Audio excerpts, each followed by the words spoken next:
I was only 10 years old when my father passed away. After that, all responsibility fell on my mother's shoulders, and our entire family and relatives turned their backs on us.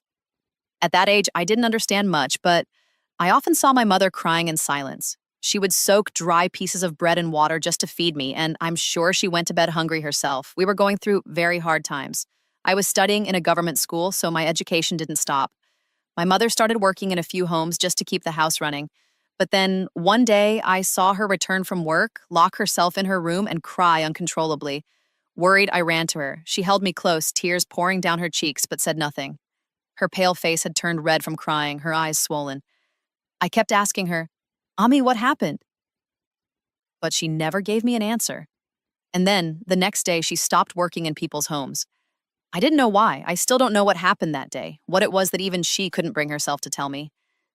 Our already difficult life got worse again. Whatever little relief we had because of her work disappeared. But my mother never went back to those jobs. Sometimes at night, one or two men would come by and quietly hand her some money. That's how we managed to survive. By then, I had turned 12. I didn't know who those men were or why they helped us. Then one day, when I came home from school, I saw a well-dressed man in a suit sitting in our house. Outside, a large black car was parked.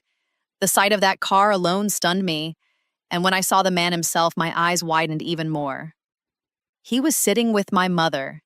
By the time I changed out of my uniform and returned, the man had already left. I asked my mother in surprise, "Who was that man? Why was he here?" She pulled me close to her and said, "Son, how long are we going to keep fighting against life like this? I can't bear the hunger anymore. I've found work. That man brought a job for me. From now on, your mother will have a proper job." Her words surprised me. For the past 2 years, she had always said, "If only I had a skill, if only I were educated, I would have done some work." So, how did she suddenly get a job now? And who was that man who came to our home, someone I had never seen before? When my mother saw all the questions in my eyes, she gently placed her hand on my head and said, "Murad, starting tonight, I have to go to work. It's a large mansion and my job will be there. I'll leave at night and return in the morning. You'll have to stay home alone during the night and take care of everything. You're the only man of this house now, and it's your responsibility to support me." I nodded and said, "Don't worry, I'll be okay alone." "But how will you work the whole night? Nights are meant for sleeping. Ask them to let you work during the day instead." She smiled bitterly and replied, "Every job has its time, and the work I've been given at the mansion can only be done at night. Just focus on your studies. Work hard. Become a successful man someday. That's all I want." I promised her that I would study with all my heart, and that very night, she left for work. It had been a long time since I saw her get ready like that. She opened her old wooden cupboard and pulled out a deep red dress. I stared at her in surprise. She was fair-skinned and beautiful, and the moment she wore that dress, she seemed to glow. But ever since my father died, she had never worn anything so bright. That's why I asked, "Why are you wearing such a dark-colored dress for your job?" She paused while putting on her lipstick. Her hand froze in the air as if something had suddenly struck her. Then she looked at me and said quietly, "This is part of my job now." Watching her dress up brought a strange feeling. Part happiness, part worry. It had been so long since I saw her looking this way. She wore her black cloak, covered her face with a veil, kissed my forehead, and walked out of the house. I locked the door carefully, lay down in my room, and stared at the ceiling. In my heart, I made a promise. I would grow up, get a good job, and make sure my mother would never have to walk into the world like this again. Still, the questions wouldn't leave me alone. Who were the men who used to come at night and give us money? Why had my mother stopped working in people's homes? And now, what kind of job required her to leave so late at night, dressed like that? I drifted off to sleep with those thoughts swirling in my mind. The next morning, I woke to the sound of someone knocking at the door. I ran and opened it. There she was. I hugged her tightly. She smiled, handed me several shopping bags, and told me to open them. As I looked inside, I gasped. They were filled with hot halwa puri and a full breakfast spread. I hadn't seen such food in a long time. When my father was alive, he would fulfill all my small wishes, but after he died, even the basic necessities had become hard to afford.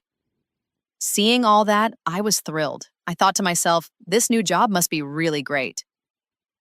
We both sat and ate breakfast together, but something didn't feel right. Her face had lost its glow.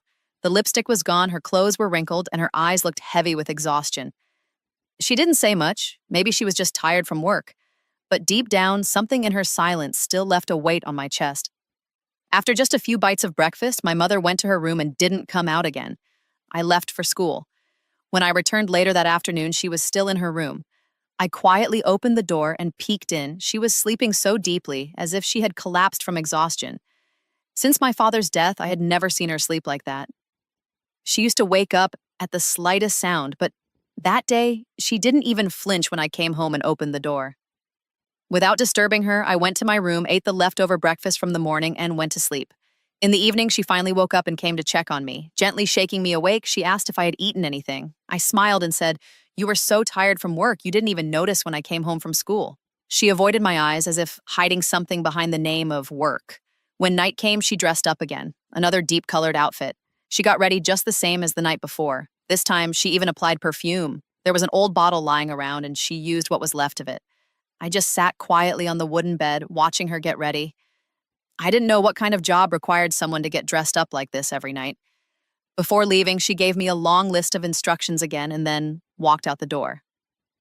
That night passed just like the first, and the next morning she returned home with more food, fresh breakfast in her hands. I couldn't understand how we suddenly had so much money. Her job had only just started, yet things already felt different, but I was too young to ask.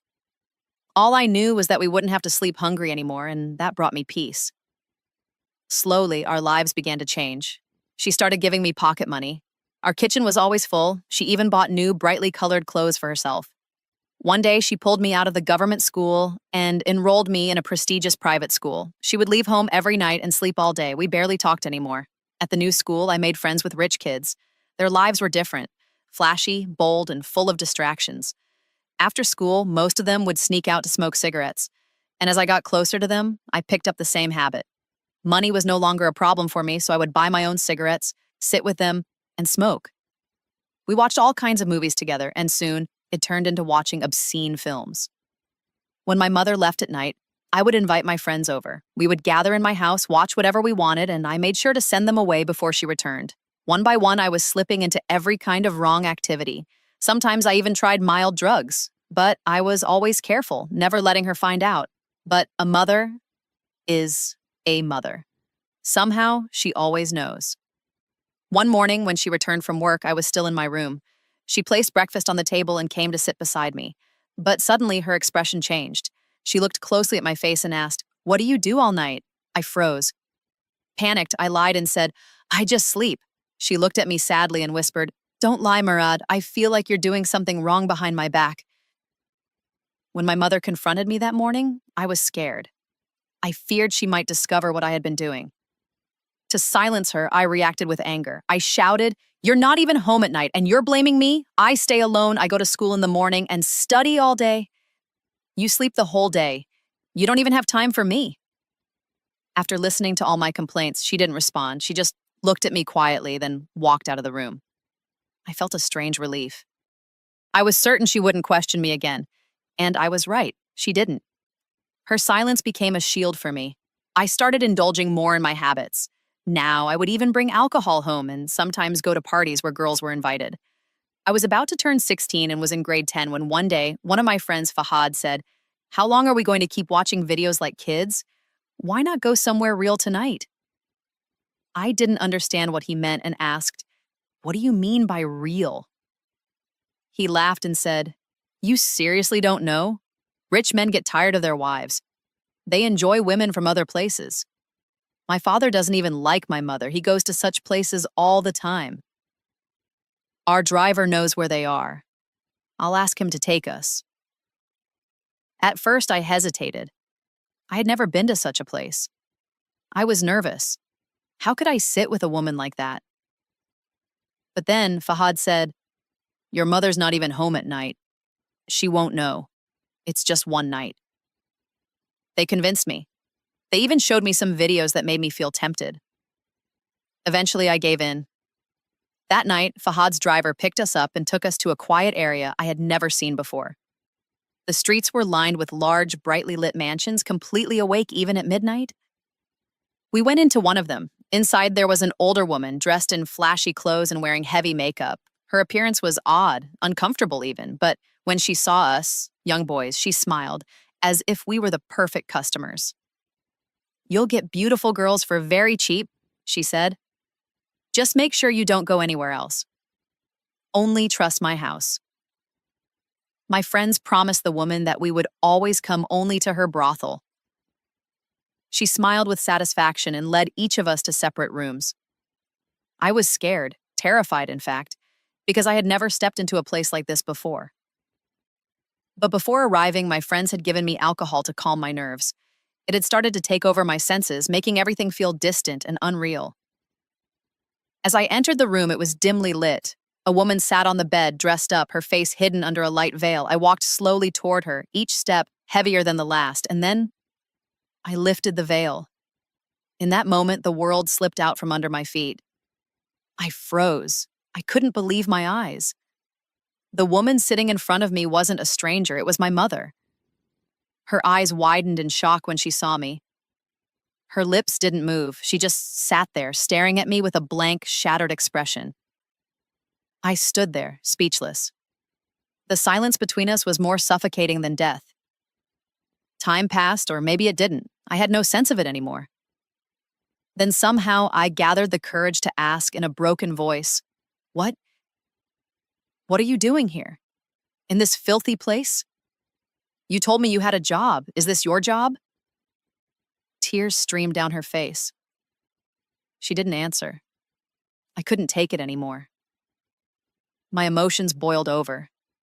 In anger, I grabbed her hair and shouted, "Tell me, are you a prostitute? Is that what you've become?" She still didn't speak. My own tears began to fall, mixing with rage and disbelief. In that moment, everything made sense.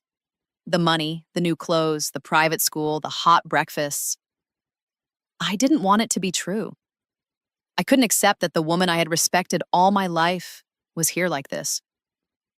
She saw the hatred in my eyes, and suddenly she broke down.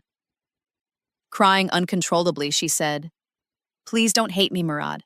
I did this for you, for your future. I sold myself to give you a better life." I looked at her with disgust and said, "Was there really no other job in the world that you could do with dignity?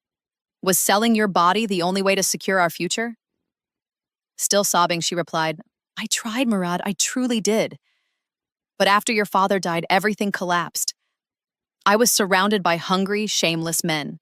I wasn't educated. I had no skills. I was married young. After he died, I started working in people's homes. But you know what happened?" She wiped her face with trembling hands. Every house had a man with evil eyes. Whenever they got the chance, they would try to touch me, disrespect me, humiliate me. I couldn't take it anymore. That's why I stopped going to people's homes. Your father had 2 close friends who used to visit us often, she continued through her tears. At first, I thought they came out of sympathy, out of concern for our situation. They brought groceries, gave me money. I believed they cared about us. But after a few days, they began showing their true colors. They would come late at night, pretending they were helping us, but all they really wanted was to buy my dignity. At first, I tried to avoid them.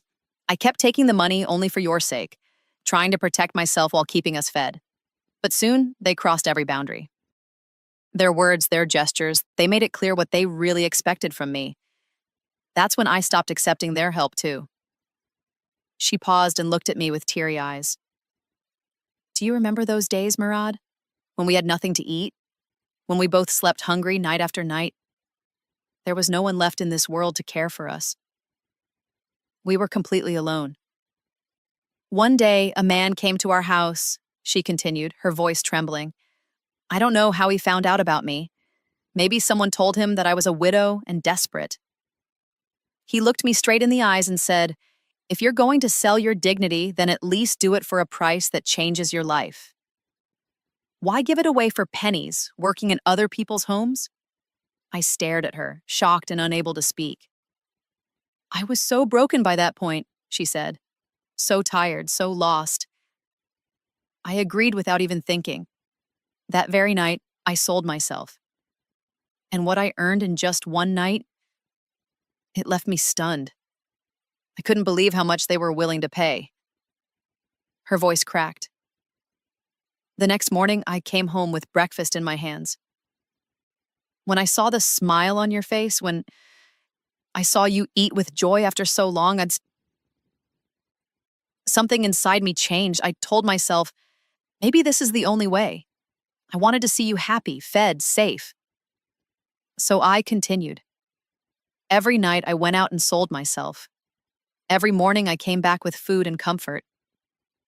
She covered her face with her hands and wept bitterly. Everything we have, the food we eat, the house we live in, even your school fees, all of it comes from the dignity I sold. She broke down, sobbing uncontrollably. But somehow, her tears didn't move me anymore. I stood there like a stone. I couldn't bear the thought that my mother had been sleeping with strangers for years, that the very woman who raised me had become the pleasure of other men's nights. All of her reasons, her justifications, everything sounded like excuses. She claimed she did it for me, for my future. But I couldn't believe it anymore. In that moment, it felt like she had chosen this life willingly, as if she didn't mind it at all. The alcohol had taken over me. I couldn't think straight anymore. I had lost the ability to distinguish between right and wrong. My judgment was clouded, my mind drowning in blurred thoughts, and I had no idea what I was doing. In my anger, I stepped toward my mother and said something that no son should ever say. So you sell yourself for money, right? Well, I've paid to be here too. Now give yourself to me. I'm not leaving without it. The moment those words escaped my mouth, she slapped me hard. Her trembling voice cracked as she shouted, I sold myself to secure your future, Murad, and now you want to buy me? With the very money I earned by selling my soul? Tears poured down her face. I wanted you to grow up into a decent man, she cried. Educated, respected, someone I could be proud of, so that one day I could walk away from this filth knowing you had a better life. But what did you become? My customer?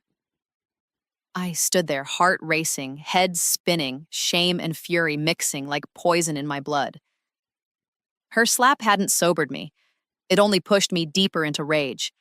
I lunged at her like a wild animal. I don't even know what I was trying to do. My hands reached toward her, not out of love, but confusion, betrayal, and a storm of emotions I had no name for.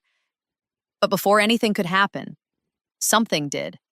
Something beyond human understanding. It was as if the heavens had seen what I was about to do. A tremor suddenly hit the building. At first it was faint, like a vibration under the floor, but then, within seconds, it turned into a violent quake. The walls shook furiously. The cheap, gaudy paintings of naked women fell from their frames and crashed to the ground. The entire room swayed. The ceiling fan began rattling violently, twisting like it might fly off any moment. And then it did. Above us hung a giant chandelier, crystal, heavy and swaying like a pendulum. The chain snapped, and it came crashing down directly toward me. I couldn't move. I couldn't scream. I just stood there. But my mother didn't. She leapt forward in a heartbeat. She shoved me out of the way, and in doing so, the full weight of the falling chandelier struck her on the head. I watched her collapse. Blood gushed from a deep cut on her forehead. Her body hit the ground with a sickening thud. For a moment, everything froze. I still wasn't entirely in my senses, but that moment jolted me. She had just saved me, again, like all those years ago when I was a child and had nothing, and she gave up everything. And now, even at her lowest, she had given everything again to protect me. Her hands were shaking, but she reached out, grabbed mine, and pulled me up. We ran. Outside the room, people were screaming. Panic had taken over the building. Some were running with clothes barely on, others with no idea where to go. Staircases were packed with terrified men and women pushing each other, trying to escape. My mother dragged me through the chaos, down the stairs, through the broken gate. She didn't let go of my hand for a second. She opened the car door, shoved me inside, got behind the wheel, and drove. The road swam before my eyes, not because of the alcohol, but because of everything else. The shaking had stopped by the time we reached home, but inside me, the trembling hadn't. My body felt weak, my head ached, not from the alcohol, but from the realization that was now sinking in. She had saved me, again. and I had nearly destroyed her.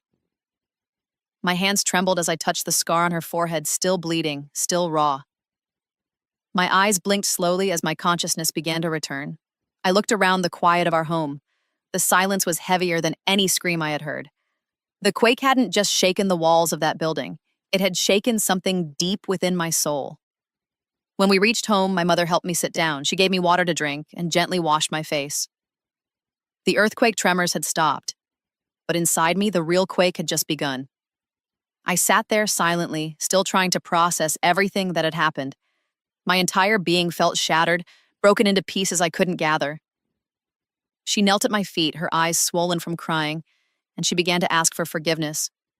She admitted everything, her sins, her choices, her helplessness.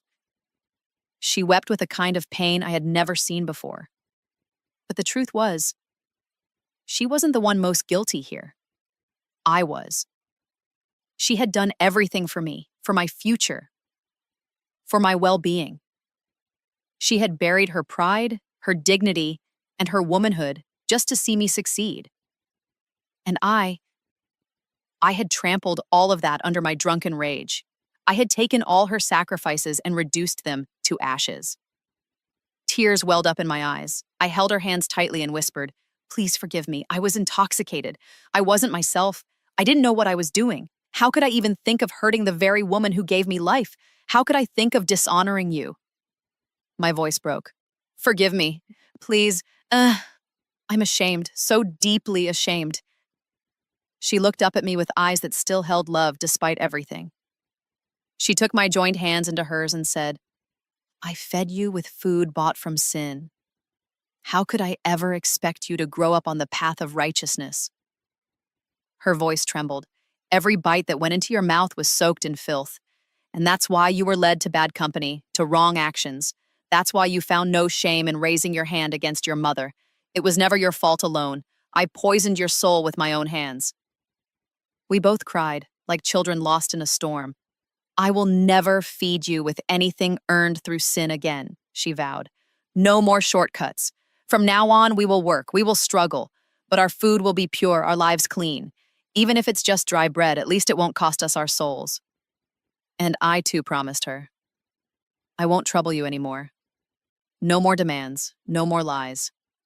I'm 16 now. I'm old enough